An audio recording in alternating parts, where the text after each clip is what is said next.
one of our speakers, Brother Jarren Thomas. He is a junior at Eastern Kentucky, so give him a round of applause.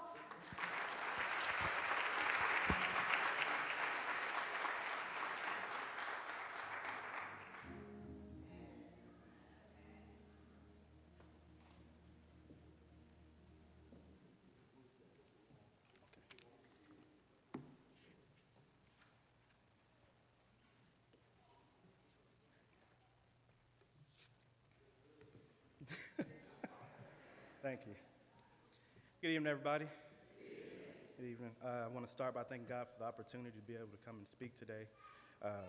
Moreover, I want to thank God for everybody getting here safely. I know we got our sister church from Lexington traveling the interstate, making sure you guys got safely without hurt, harm, or injury. I'm going to read Romans chapter 8, verses 28 through 30. I know we've been focusing on it in the conference, and I'll be reading from the Contemporary English Version. We know that God is always at work for the good of everyone who loves him. They are the ones that God has chosen for his purpose, and he has always known who his chosen ones would be. He had decided to let them become like his own son, so his son would be the first of many children. God then accepted the people he had already decided to choose, and he has shared his glory with them. So that means, simply put, that God already knew who his chosen ones were. He calls us to do different things in his ministry for the good of his ministry. I know the title of our conference is Conform to the Image of Christ. But what does that actually mean when you think about it, though? It means that we are to walk like Christ, that we're to talk like Christ, that we're supposed to genuinely allow Christ into our hearts and project it out into the world. We're supposed to be the light and the salt of the world. It means that not only are we to talk with our mouths, but we're also to talk with our actions. As we all know, the saying, actions speak louder than words. Because you and I here, we can have this conversation because we are, for more or less, on the same path. We're on the same playing field. We've all tried God. We all know what he's capable of. We've all had his blessings, his mercy. But a time when it's time to act comes when you may be faced with a non-believer, and maybe they've grown up in a household where they haven't been exposed to Christ, or they've been completely in a different religion or believe something differently. So for the actions, we have to walk like Christ.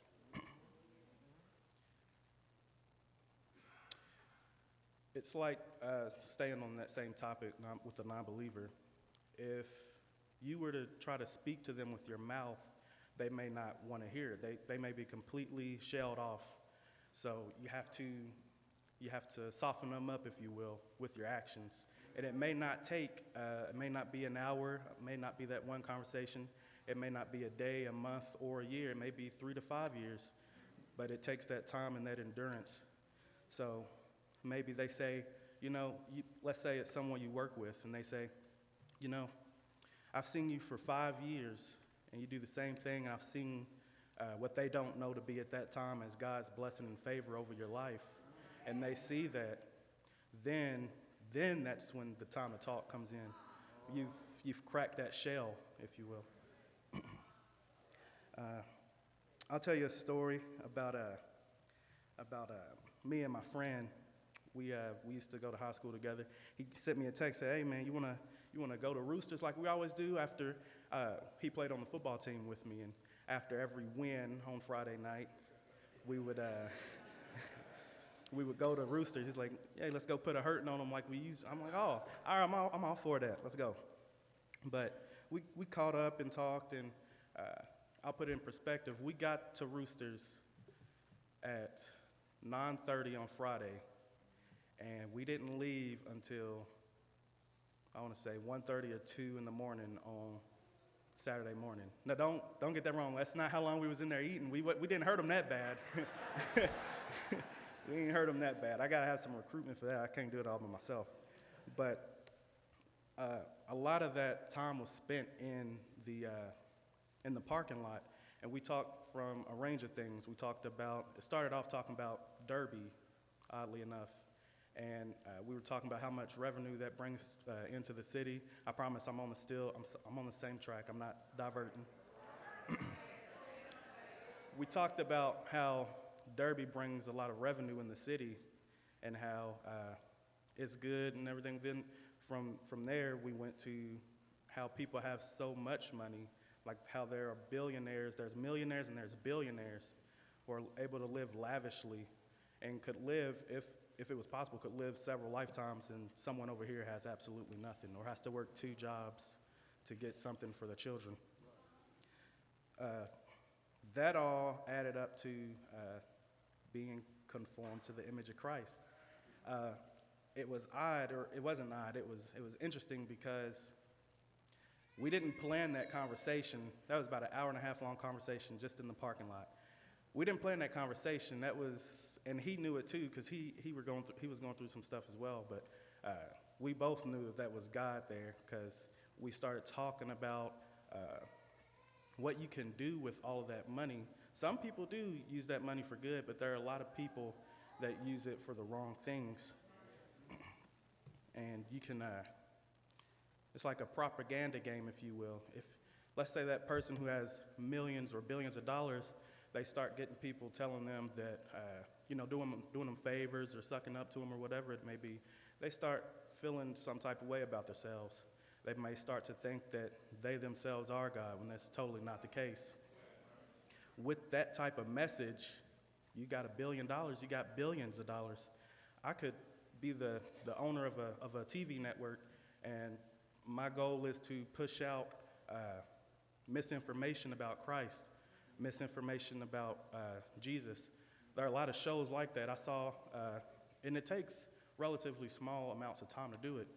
I was watching a commercial, which is no longer than 30 seconds long,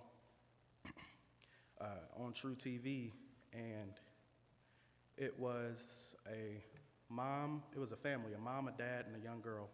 And the mom and dad were having a conversation about something relating to the mother's friend and her relationship problems. And she said something the father said something along the lines of, well, how could they even do that? That's not even possible, or something along those lines. And the mother's reply was, well, not if there's a God.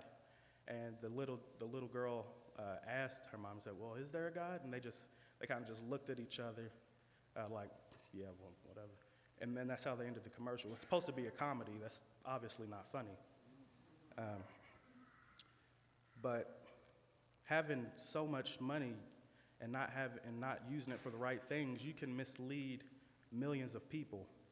So not only are you convincing yourself that you are God or that God doesn't exist, you're convincing millions of other people, so you're damning millions of other souls around you.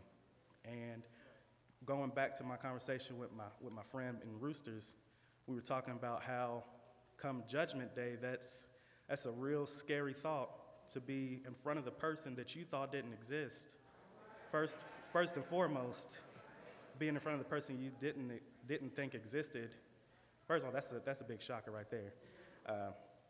And then being told, not only did you convince yourself that I didn't exist, but you convinced millions of others around you that I didn't exist, and hearing those 3 terrifying words, depart from me. So, coming back to, we have to be conformed to Christ's image. We have to walk like him. We have to talk like him, genuinely care for other people, have their best interests in mind, not always out to help ourselves, but to help the people around us and help ourselves last. Okay, I'm good. I want to go to, at least my church here, Louisville Church knows that I was off for 2 weeks in D.C. for a national security seminar. And I met some great people. I met some really awesome people. But, we would have like conversations during lunchtime, or when the sessions were over, we would have lunch or dinner. And, I would have some of them that said, just how conversations arise. Oh, you know, I'm more of a philosophy person. I don't really believe in a religion. I have a philosophy for everything. Or someone else say, oh, I'm not a Christian, but I'm not a Muslim, but I'm not this or that. I'm not an atheist, but they just don't identify as anything. And it makes you feel weird to hear that. Even when they say something like, I don't believe in a God, as if there are more than one God. So even the type of words and the content in which they say it is like a blow to the gut. It's like the chance to demean God at every turn. But going back to being conformed to the image, we have to walk like Christ. We got to talk like Christ. We got to allow him to be into our hearts. We have to allow him into our hearts and project him into the world. As I said before, being the light and the salt of the world. We have to genuinely care for people, make sure that we are giving back in the community. And he calls us to do a variety of different things. God wants his ministry to be diverse. He wants people with all different talents. So if your talent is speaking, if your talent is being a musician, if you're a singer, or if you are an usher, it's all for the better good to keep his ministry above. So that's all I have. That's all I got for you guys.